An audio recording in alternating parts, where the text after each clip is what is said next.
माता की। माता रानी सबको सुखी रखे, स्वस्थ रखे। ज्योतिष शास्त्र में आप सबका स्वागत है। ज्योतिष शास्त्र के अंतर्गत आज का जो हमारा विषय है, बहुत ही अच्छा विषय लेकर हम रोज एक सीरीज बना रहे हैं। ये मंगल से संबंधित है।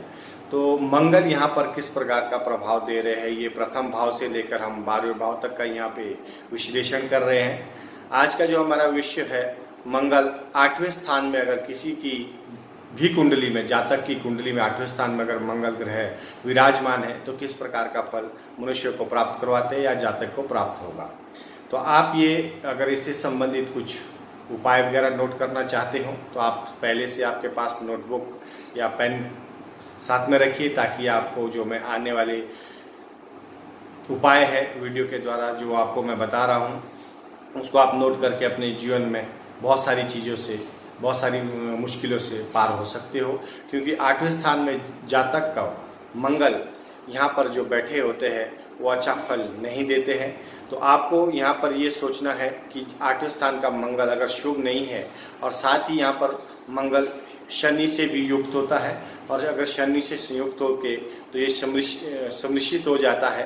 तो यहाँ पर संयुक्त गुणों से शनि और मंगल से, यानी कि दोनों से संबंधित 8वें स्थान में वैसे तो कोई भी ग्रह जो बैठा है वो अच्छा फल नहीं देता है, लेकिन जब यहाँ पे मंगल और शनि दोनों ही इकट्ठे हो जाते हैं, उससे संयुक्त ये फल देने लगता है। तो जातक को बहुत सारी परिस्थितियों का, विपरीत परिस्थितियों का सामना करना पड़ता है। तो यहाँ पर स्थित जो जातक का ग्रह है, जो 8वें स्थान में मंगल बैठे हैं, तो इस यहाँ पर जो उनका जो फल होगा, ज़्यादातर वो छोटे भाइयों के लिए बहुत प्रभावित होगा। छोटे भाइयों के लिए बहुत प्रतिकूल, विपरीत परिस्थितियाँ उत्पन्न करने वाला होगा। भाइयों के साथ उनका संबंध वो उस प्रकार नहीं निभा पाएंगे जैसे उनको एक छोटे भाई से स्नेह, अपना प्रेम पूर्वक व्यवहार रखना चाहिए। तो यहाँ पे वो बहुत सारे विचारों में मतभेद हो जाते हैं।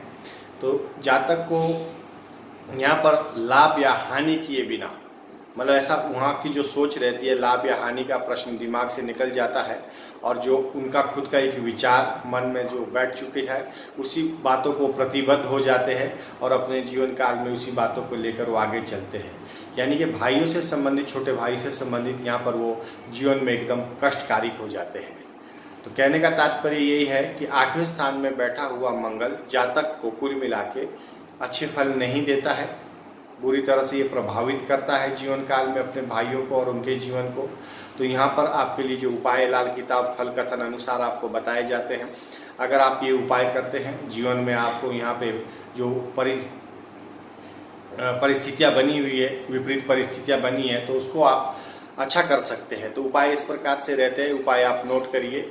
जैसे पहला उपाय हो सकता है, आप विधवाएं जो औरत होती है उनसे हमेशा आशीर्वाद लीजिए, उनके चरण को स्पर्श करके आशीर्वाद लीजिए। तो यहाँ पर बैठा जो 8वें स्थान पे मंगल है वो आपको बुरा प्रभाव नहीं देगा। और दूसरा उपाय आता है कि तंदूर के अंदर बनी हुई जो रोटी होती है, तंदूर के अंदर की मीठी रोटी बनानी है, उसको कुत्तों के लिए बांटना है, कुत्ते के लिए देना है। तो अगर ये उपाय भी अगर आप जीवन में अपनाते हैं, डेफिनेटली यहाँ भी आपको पॉजिटिव रिजल्ट मिलने शुरू हो गए। और जब भी आप भोजन करते हैं तो हमेशा रसोई घर में ही भोजन करें, क्योंकि यहाँ पर जो बैठा ये 8वें स्थान में मंगल है, ये आपका अनुकूल परिस्थितियाँ देने लगेगा। अगर आप भोजन जब भी जीवन काल में अपने करते हो, ब्रेकफास्ट, लंच, डिनर जो भी आपका रहता है, वो हमेशा ब्रेकफास्ट, लंच, डिनर अपने किचन में ही ले। उसके बाद धार्मिक स्थानों में आप चावल और गुड़, चने की दाल जो है रहती है, चावल गुड़ चने की दाल, तो ये भी अगर आप धार्मिक स्थलों में इनका दान करते हैं तो जीवन काल में आपको उन्नति प्राप्त होगी, मानसिक शांति होगी, आपके जो डिसीजन है वो सही बनेंगे। और किसी भी बर्तन में, किसी एक बर्तन में खांड जो रहती है, मिट्टी के बर्तन में, मतलब बर्तन जो लेना वो मिट्टी का लेना है, उसमें देसी खांड को भर के शमशान घाट में, इसको शमशान घाट के आसपास इसको दफना के आए, तो भी यहाँ पर मंगल जो है आपका जो बुरा प्रभाव दे रहा था वो पूरा प्रभाव देना बंद कर देते हैं। यहाँ पे मंगल फिर आपका अच्छा हो जाएगा। और अपने घर में एक ऐसा कमरा जरूर बनाएं, भले ही वो छोटा हो, जिसमें सूर्य की किरणें ना आए। सूर्य का जो प्रकाश होता है, सूर्य की किरणें, वो आपके घर के अंदर नहीं आनी चाहिए। तो भी यहाँ पर जातक का फल काफ़ी हद तक शुभ हो जाता है। तो इस प्रकार के ये उपाय है।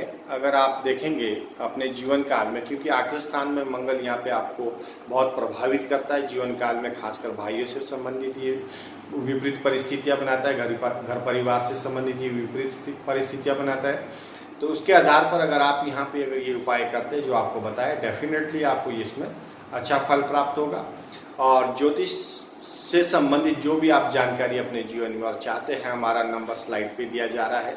आप हमसे भी नवग्रहों की जो कुंडली बनी होती है संपूर्ण, अगर आपको जानकारी लेनी है तो वहाँ पर संबंधित जो नवग्रह आपके बैठे हैं कुंडली से संबंधित, आप हमें संपर्क करिए, जानकारी प्राप्त करिए।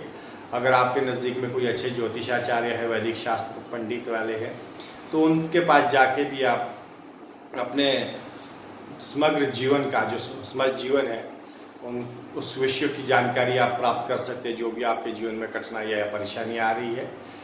आशा करता हूँ मेरा ये वीडियो आपको पसंद आया होगा। अगर मंगल ग्रह की हमारी तो इस जो सीरीज़ है चलती रहेगी। अगर आपको भी अगला वीडियो देखना है कि मंगल ग्रह 9वें भाव में जातक को किस प्रकार का फल प्राप्त करवाता है, तो आप यहाँ पर हमारा जो ये चैनल है सब्सक्राइब करिए। अगर आपने अभी तक हमारा ये चैनल सब्सक्राइब नहीं किया है तो इसके सब्सक्राइब करिए। चैनल को अगर आप हमारे जुड़ते हैं तो वहाँ पे बेल आइकॉन दबाइए, बटन दबाइए, ताकि आपको हमारा आने वाला वीडियो इमीडिएट प्राप्त हो सके। तो इसी विषय के साथ मैं आज का वीडियो यहीं पे समाप्त करता हूँ। और माता रानी सबको सुखी रखे, स्वस्थ रखे, घर में सब सकुशल रहे। जय माता।